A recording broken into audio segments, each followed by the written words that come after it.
नमस्कार, आप देख रहे हैं बिजनेस टुडे बाजार। मैं हूं हर्ष शर्मा, एक बार फिर आपके सामने हाजिर हूं मैं। तो 2 महीने करीब लोकसभा चुनाव ये चले और उसके बाद अब एग्जिट पोल्स साफ तौर पे दिखा रहे हैं, दर्शा रहे हैं कि मोदी सरकार की वापसी हो रही है।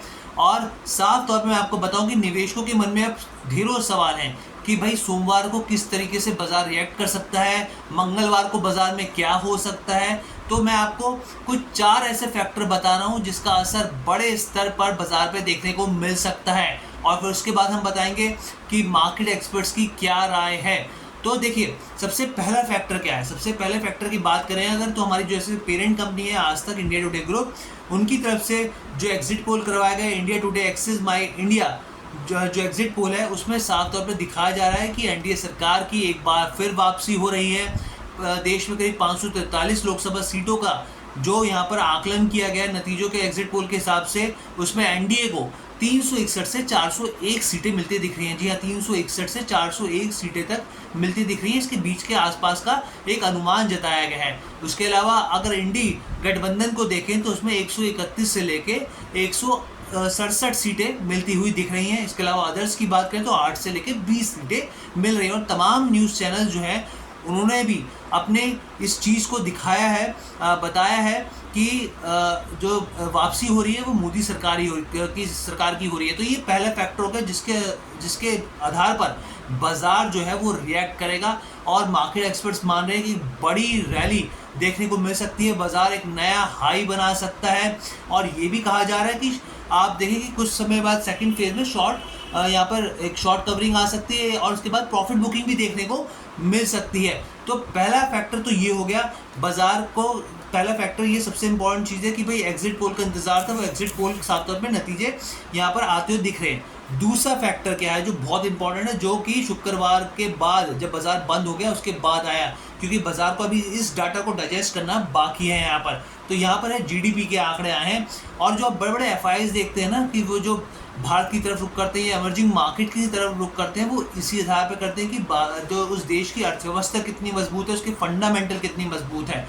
तो यहाँ पर बहुत ही अच्छा डाटा आया है भारतीय अर्थव्यवस्था के जीडीपी के आंकड़े का, जिसमें वित्त वर्ष 2023-24 में जो प्रतिशत निकल के आया, ग्रोथ निकल के आया, जीडीपी ग्रोथ निकल के आई, वो 8.2% आई है। अपने आप में रिकॉर्ड तोड़ यहाँ पर ये ग्रोथ देखने को मिल रही है। जबकि वित्त वर्ष 2022-23 में ये डाटा जो था 7% था। अब आप खुद अंदाजा लगाइए, 1.2% की ग्रोथ देखने को मिल रही है। 7% से बढ़कर 8.2% आया है यहाँ पे।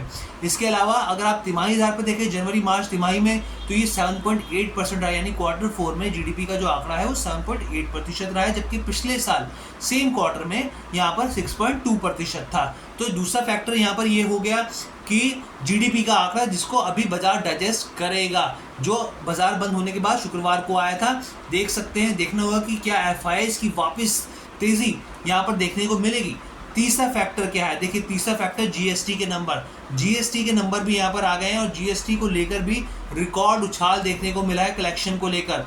मई में जीएसटी जो रेवेन्यू रहा है वो 1.73 लाख करोड़ रुपए रहा है। जी हाँ, 1.73 लाख करोड़ रहा है। अगर वाई बेसिस पे देखें, पिछले साल से कंपेयर करें यहाँ पे, तो करीब 10% का जंप देखने को मिला है। यानी कि आप सोचिए कि पिछले साल मई में उसके हिसाब से 10% ज़्यादा जीएसटी रेवेन्यू कलेक्शन यहाँ पर हुआ है, 1.73 लाख करोड़ रुपए। हालांकि अप्रैल महीने में देखा जाए तो कलेक्शन जो था वो करीब 2.10 लाख करोड़ रुपए था, यानी कि करीब 12% ज़्यादा था इसके आसपास। लेकिन यहाँ पर जो कलेक्शन है वो साल दर साल के हिसाब से बड़ा देखने को मिल रही है। अब चौथा फैक्टर कौन सा है? चौथा फैक्टर भी बहुत इंपॉर्टेंट है यहाँ पे। देखिए, रिजर्व बैंक ऑफ इंडिया जो है वो ब्रिटेन से अपना जो 100 टन सोना जो हमारे पास जो हमारा था उसको वापस लेके आए हैं। अगर आप इसको देखें, करीब 1 लाख किलो सोना जो है वो वापस देश के में वापसी हो चुकी है उसकी। और ऐसा पहली बार हुआ है कि इतना अधिक सोना जो है वो भारत के भंडार में वापस आ गया है। यहाँ पर आप देखिए कि मार्च 2024 तक अगर मैं आपको आंकड़ा बताऊं, लेटेस्ट डाटा, तो आरबीआई के पास करीब 822 टन सोना था। और जो इसमें से करीब 413 टन जो सोना था वो विदेश में जमा था। लेकिन अब ब्रिटेन से सोना आ रहा है, करीब 100 टन आ चुका है, और ये 1 लाख करोड़ के आसपास है। मैं आपको एक और आंकड़ा बताऊं कि पिछले 4 महीने में आरबीआई ने करीब 24 टन सोना जो है वो खरीदा है। देखिए, 2 कारण होते हैं कभी भी सोने में खरीदारी के। एक तो जब लगता है कि दुनिया में अस्थिरता देखने को मिल सकती है, कुछ भी आर्थिक मोर्चे पर या फिर कोई युद्ध होता हुआ देखने को मिल सकता है, तब जो दुनिया के देश के बड़े रिजर्व बैंक्स होते हैं तब वो खरीदारी करते हैं। दूसरा जो होता है, यहाँ पर एक फंडामेंटल मजबूती के लिए भी सोना खरीदा जाता है यहाँ पर। तो यहाँ पर आरबीआई की तरफ से फंडामेंटल, यहाँ क्योंकि अभी तो कोई बहुत बड़ा कोई घटनाक्रम विश्व में नहीं दिख रहा है, तो ये फंडामेंटल मजबूती के तौर पे भी देखने को यहाँ पर मिल रहा है। तो ये 4 फैक्टर हैं जो बहुत इंपॉर्टेंट है सोमवार के लिए, जो बाजार को अभी डाइजेस्ट करने यहाँ पे बाकी हैं। अब यहाँ पर मार्केट एक्सपर्ट्स का मानना है कि एक अच्छी खासी रैली देखने को मिल सकती है और बाजार बड़े गैप अप में खुल सकता है। अब देखना होगा कि हमारी तरफ से यहाँ पे कोई भी सलाह नहीं है, क्योंकि देखिए हमारा काम है आपको खबरें देना, तो हमने खबरें दी। आपको वीडियो कैसी लगी आप हमें कमेंट करके ज़रूर बताइएगा। बिजनेस टुडे बाजार के साथ जुड़ने के लिए धन्यवाद।